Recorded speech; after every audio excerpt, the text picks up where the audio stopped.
नमस्कार दोस्तों, स्वागत है आपका आवाज़ जीके स्टडीज़ में। आज की वीडियो में हम लेकर आए हैं हिंदी के टॉप क्वेश्चन आंसर जो सभी परीक्षाओं के लिए महत्वपूर्ण होंगे।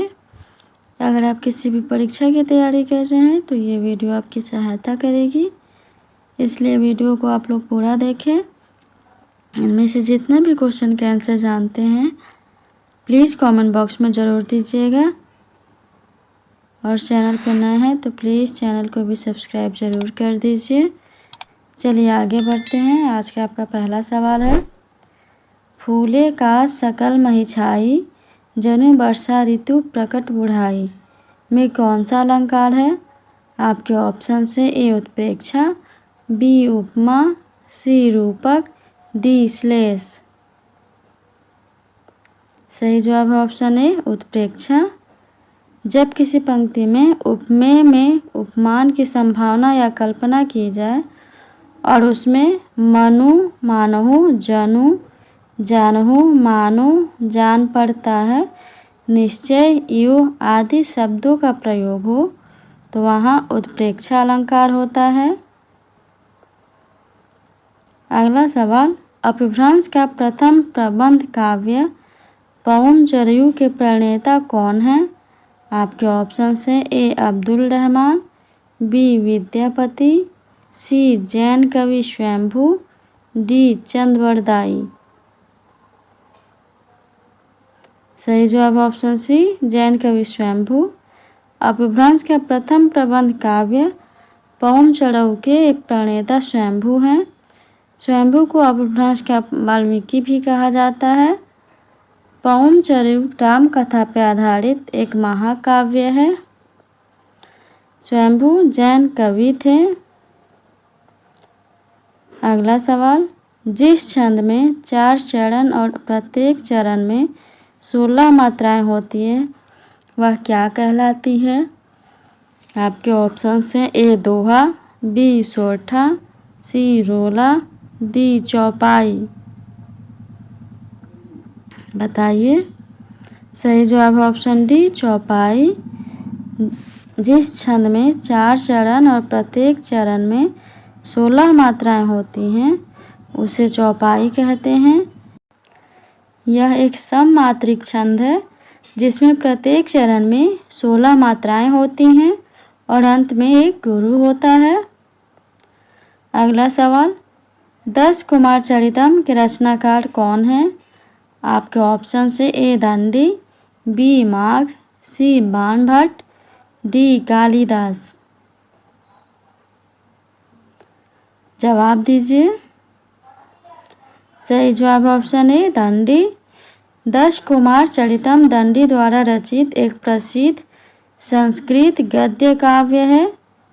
इसमें 10 कुमारों के कारनामों का वर्णन है। अगला सवाल, सुई का तत्सम रूप क्या है?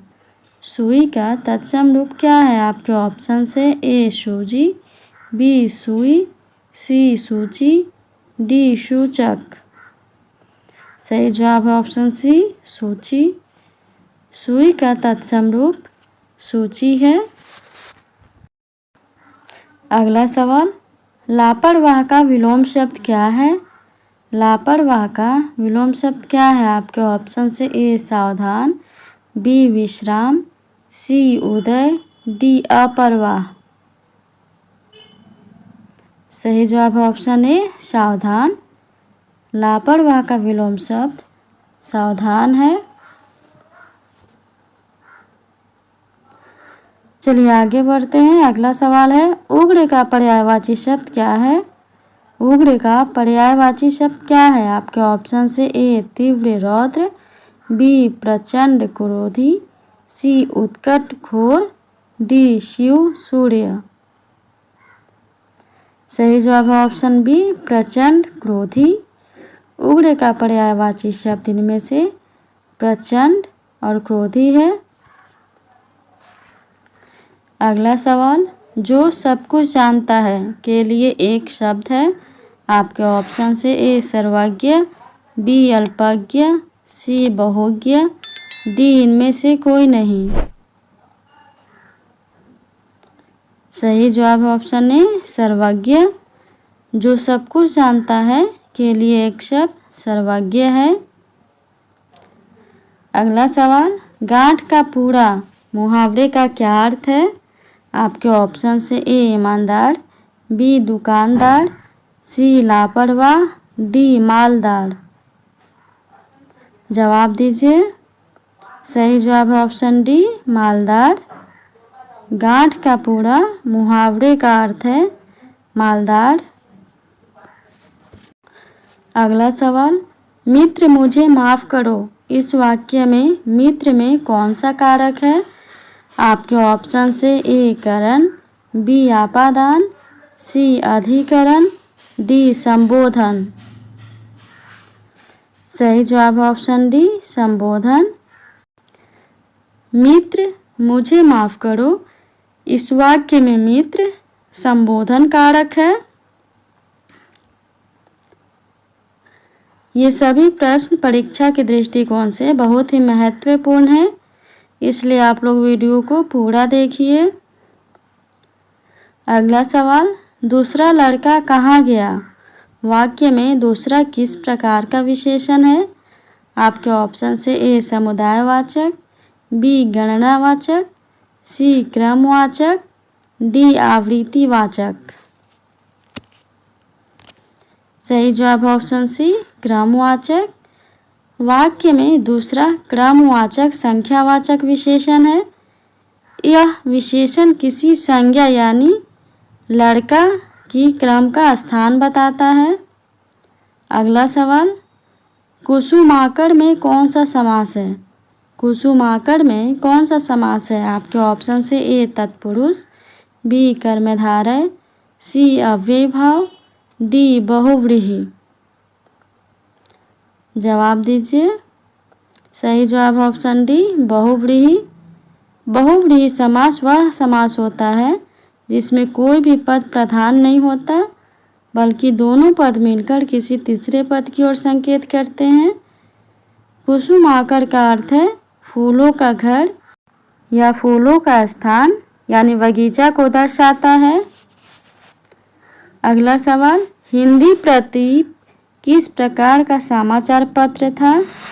हिंदी प्रदीप किस प्रकार का समाचार पत्र था? आपके ऑप्शन से ए साप्ताहिक, बी पाक्षिक, सी मासिक, डी दैनिक। सही जवाब है ऑप्शन सी मासिक। हिंदी प्रदीप एक मासिक समाचार पत्र था जो 1877 में प्रयाग से प्रकाशित होता था। इसका संपादक बालकृष्ण भट्ट ने किया था। अगला सवाल, वर्ण, शब्द, रिक्त स्थान, वाक्यांश, रिक्त स्थान। इन रिक्त स्थानों में उचित शब्द कौन सा होगा? आपके ऑप्शन से ए पद वाक्य, बी पदांश पद, सी वाक्य पद्यांश, डी शब्दांश पद्यांश। सही जवाब है ऑप्शन ए पद वाक्य।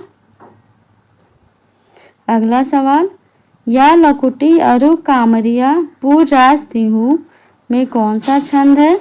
आपके ऑप्शन से ए कवित, बी सवाया, सी बरवय, डी दोहा।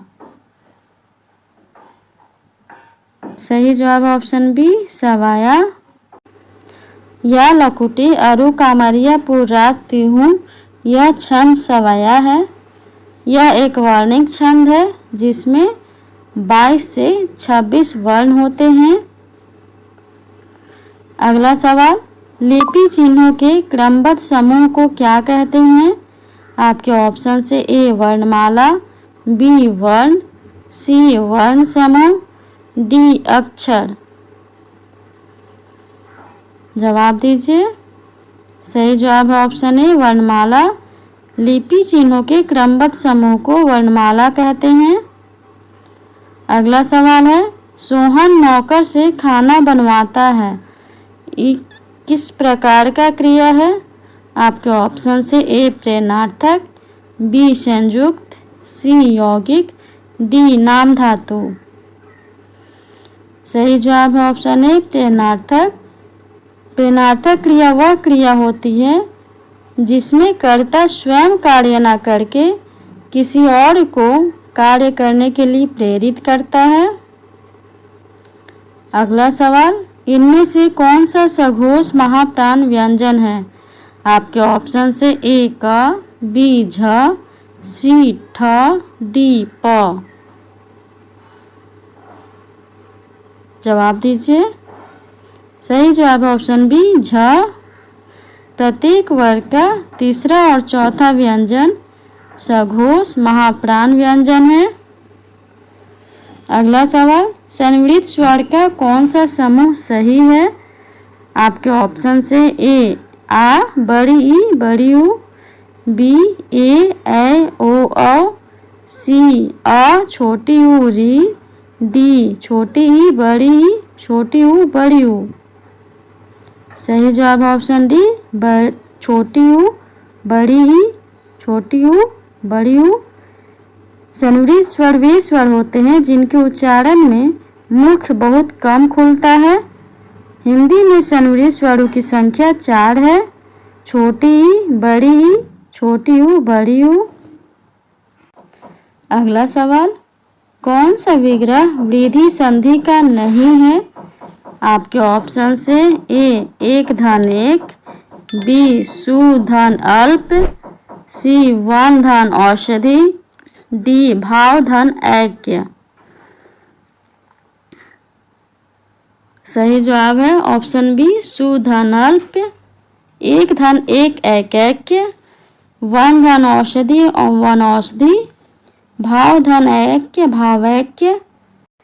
वृद्धि संधि में अ या आ का मेल ए या ए से होने पर ए, और अ या आ का मेल ओ या औ से होने पर औ हो जाता है। अगला सवाल, ध्रुपद गायन का संबंध किस भाषा से है? आपके ऑप्शन से ए ब्रजभाषा, बी अवधी, सी राजस्थानी, डी खड़ी बोली। जवाब दीजिए। सही जवाब ऑप्शन ए ब्रजभाषा। ध्रुपद गायन का संबंध ब्रजभाषा से है।